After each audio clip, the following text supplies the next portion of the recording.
Melanie Ham, and you are watching HGTV Handmade.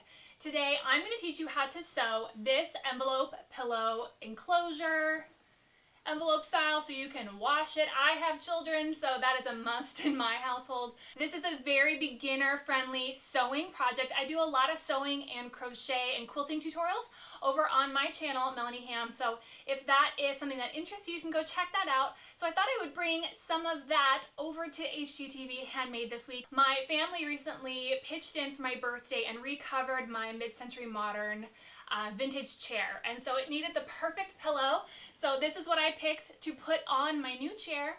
And so let's get going. I'm going to show you exactly how to make this. All right, so here's the materials that you need. You need a pillow form, and that's going to help us determine what size fabric we're going to need. This is a 12 by 16 inch pillow. So we are going to add 1 inch. So that's going to be a 13 by 17 inch piece. This is going to be the front piece. And these are going to be our back pieces, which are going to create that envelope enclosure to make this easy to wash. These pieces are going to measure 13 by 8, 13 by 12. I will have additional measurements listed out below if you have a different size pillow form.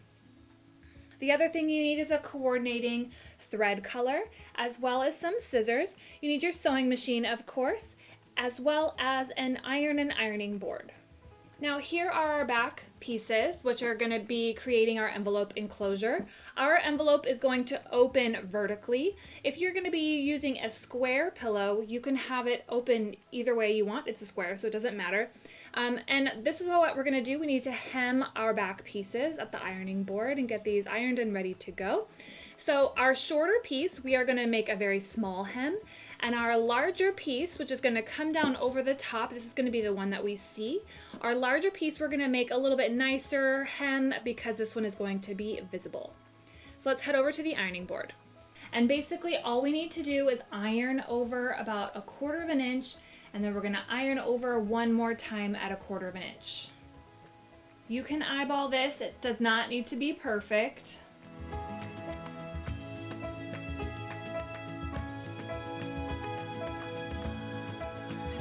Iron over one time, and then we're going to fold it over and iron it over an additional time. That way the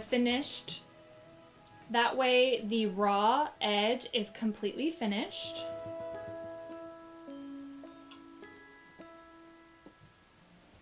Here's how it looks. If you ironed it really well, you won't need to, but if your fabric's giving you any trouble staying folded, you can use a few pins to help keep everything in place when you take it over to the sewing machine. Let's get our larger back piece ready to go. Okay, so this is our 13-inch side, and this one is going to be a larger hem because this is the one we're going to be able to see. So we're going to add a little bit of top stitching and make it look nice and pretty. So you can still go ahead and iron over the first time 1/4 of an inch.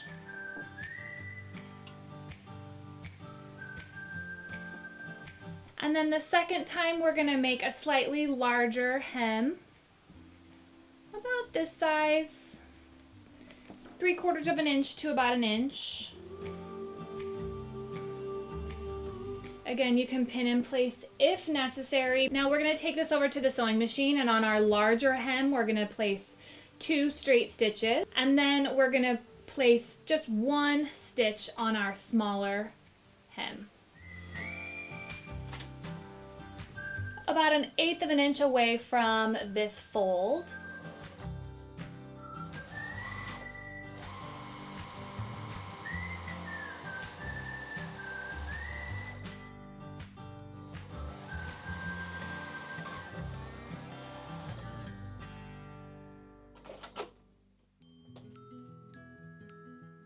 We're going to do 1 stitch close to our fold and then another stitch right next to it.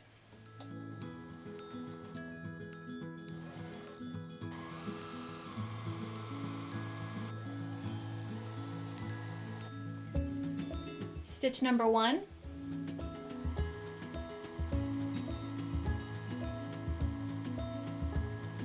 This just creates a little bit more of a finish. Of course, if you only want to do 1 stitch, that's totally fine. Just make sure that everything's nice and secure so that you can wash this. Now we need to assemble our pillowcase. We are going to be placing our right sides together. So on the fabric that I've chosen, it's difficult to tell the right side versus the wrong side. But on yours, make sure that your right side is facing up. Then we need to place our larger piece with our double hem here. So this would be the wrong side. This would be the right side.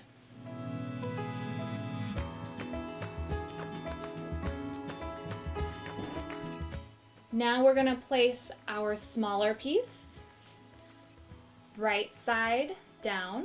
So where our little fold is going to be the wrong side. So right side's down. And you can see here there should be an overlap. Now what we need to do is pin all of our layers together. So go ahead and pin all the way around, and then we're going to head back over to the sewing machine.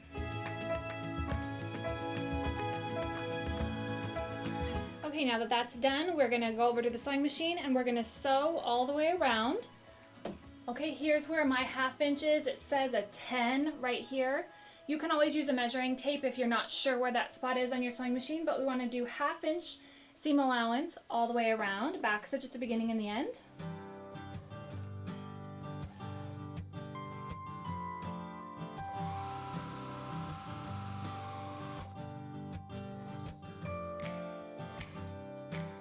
When you get to the corners, you want to pivot.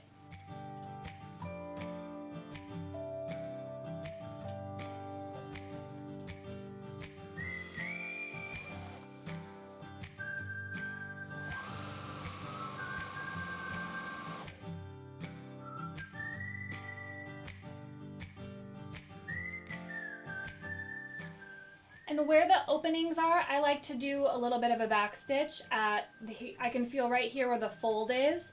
Back stitch there and then back stitch here, just for when there's a little bit of stress when we're opening and closing the envelope, that we have a little bit of reinforcement.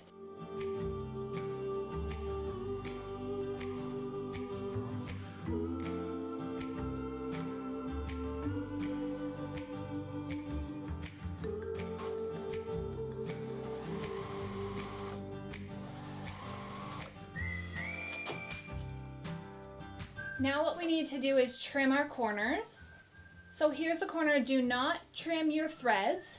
Just eliminate a little bit of this seam allowance because that will help our corners to pop out and look more finished. Now the next thing that you want to do is switch your sewing machine to a zigzag stitch, and we are going to zigzag our seam allowance here to make it finished so that we can wash this. If we leave it like this, the seam allowance will fray a lot and eventually our seam will be compromised. So you can either serge it or use a zigzag stitch to zigzag the end.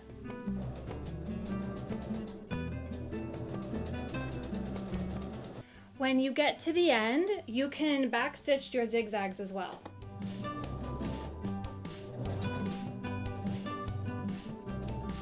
Do this going all the way around. All right, now we can turn it right side out. You can trim any threads if you need to. Use your fingers and pop out those corners.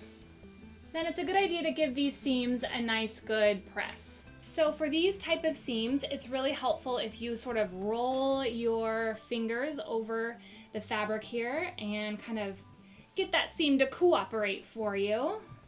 And then it creates a much more finished look on your pillow.